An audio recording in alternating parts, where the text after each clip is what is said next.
Alright, today we're going to be learning about relations and functions.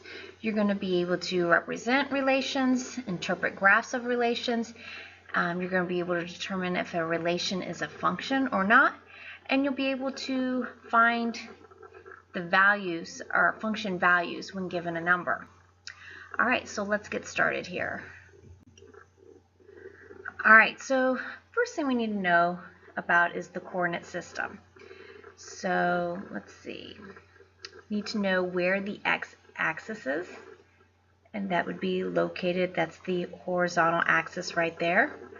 The y-axis is the vertical, and then right at the middle, right there, is the origin. And the point, or the ordered pair for the origin is 0, 0. Okay, and then each point on a coordinate plane is called an ordered pair. So let's see, this point right here, that's an ordered pair, and it is written as -3, 2, because you went over to -3 on the x-axis and then up 2. Let's do another one right here. Let's do this one right here. That's that ordered pair would be 4, 5. Now, in an ordered pair, you have the x-coordinate and the y-coordinate. So let's say we've got an ordered pair 3, -4. The 3 would be the x-coordinate, and the -4 would be the y-coordinate. Okay, also in a coordinate plane, we have 4 quadrants. Here is the first quadrant, and they're written in Roman numerals. Over here is the second quadrant,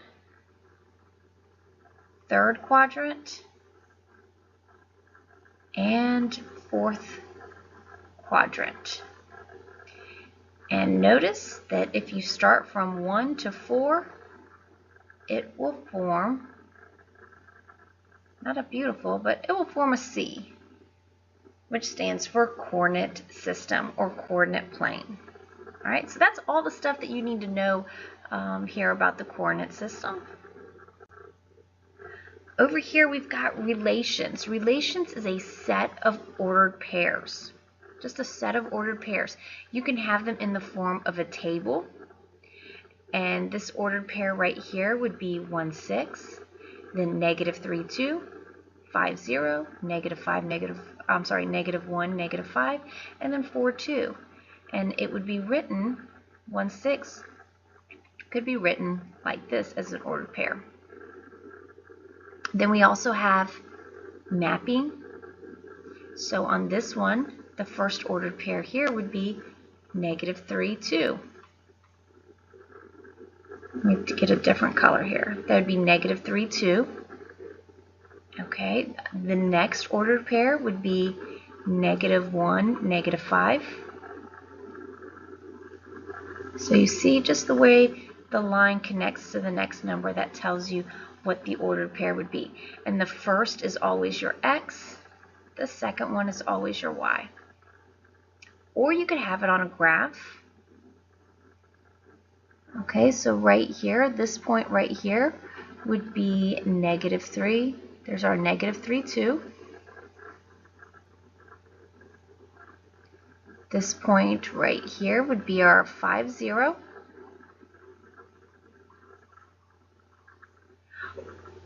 And so forth. Okay, and then we've got our ordered pairs just listed as ordered pairs. So whenever you see relations, they can be listed as a table. It could be listed by mapping.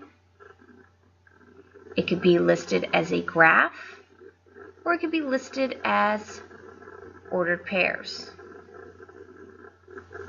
Okay, now one other thing that you need to know about these are the domain and the range. The domain would be your x values,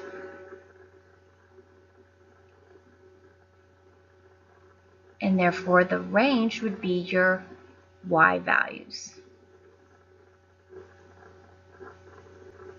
So right here, if I wanted to list the domain, it would be all of these. Our domain would be 1, -3, 5, -1, and 4. The range would be all of the y's, which would be 6, 2, 0, -5, and 2. So that's what you would need to know about relations. You need to know what's the domain, what's the range. And you have to be familiar on how the relations can be given. It can be given in a table, mapping, graph, or ordered pairs. All right, another thing that we need to know is interpreting graphs. Interpreting graphs, let's see here. Let's say we see over here we've got distance on the y-axis, and we've got time on the x-axis. So whenever we look at this, we see as time is increasing, the distance increases, and it's increasing at a steady rate. So this would be something like, if this is distance from home, this would be something like walking from home.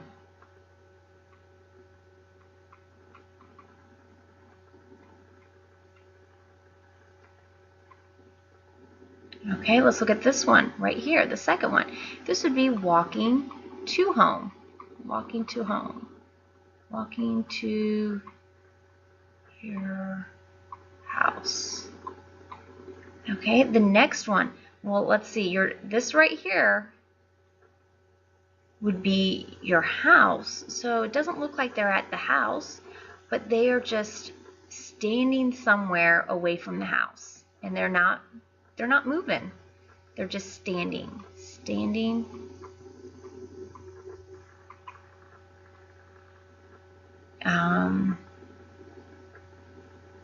A certain distance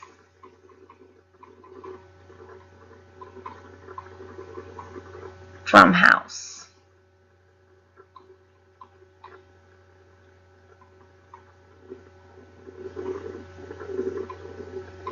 Okay, and the last one, they're not at home, because remember, home would be right here. They are away from the house, and then they move even further away, and then they turn right back and come home. Looks like they're coming towards home. So, walking away from home, then turn around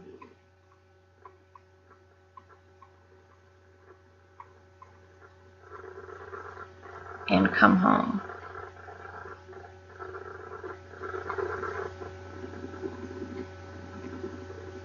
Some things that you need to know: the independent variable, that's the x-axis, and the dependent variable is the y-axis. So our independent variable here is time, and our dependent variable is the y, which is distance. All right, next one, functions. Functions here, we've got two types of functions. We've got discrete data and continuous data. Continuous data, you're going to form a straight line. Probably get a little bit straighter than that. And then discrete data, it will just be points. You will not be able to connect the dots. And so in order to see what kind of data it is, you would have to look at your axis. And right here we have the number of CDs. Well, can you buy half of a CD? No. So that's why we only have the points on the whole numbers. If you look over at the continuous data, it says time. Well, and it's time in hours. Can you have half an hour or a quarter of an hour? Yes. So that's why you would connect the dots there. So those are our two different types of data.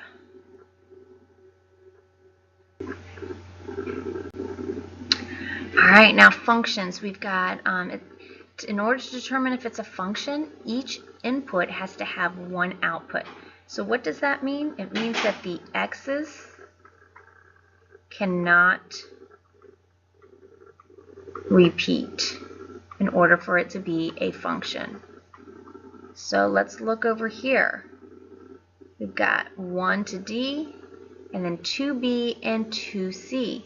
So notice here that the 2 repeated, so that is not a function. Teachers, pardon the interruption. Logan Vick. Okay, so let's look at this. We are just looking at the x's, not the y's. So if we look at these x's, I've got 4, 5, 6, 7, 8. None of them repeat, so it is a function. If we look over on this one right here, we see that the 4 repeats, the 5 repeats. This one is not a function. If you look real closely to these, just looking at the x, you will see that the x's do not repeat.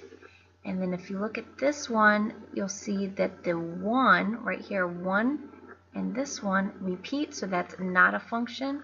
This one was a function.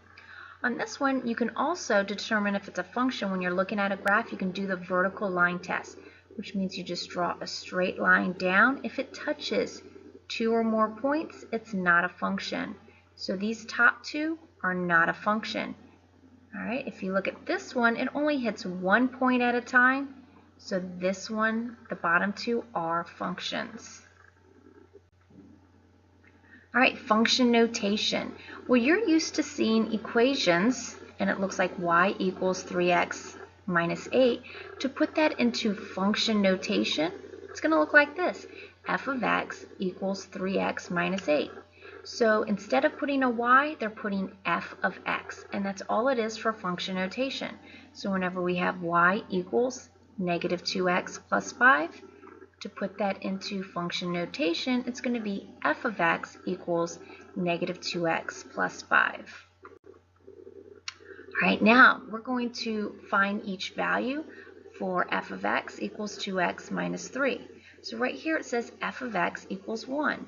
So what I'm going to do is I'm going to use this part, and wherever I see x, I'm going to plug in 1. So that's going to be 2 times 1 minus 3. So that gives us 2 minus 3. So that means f of 1 equals negative 1. Now let's try with f of negative 2. So we're using the same equation, or the same function rule. So I'm going to plug in the negative 2 there. So that gives us negative 4 minus 3, which gives us negative 7. So f of negative 2 equals negative 7. All right, now let's see what f of negative 1 plus f of negative 2 is. Well, in order to do that, we need to figure out what f of negative 1. So that's going to be 2 times negative 1 minus 3. And then we're going to add f of 2. So that's going to be 2 times 2 minus 3.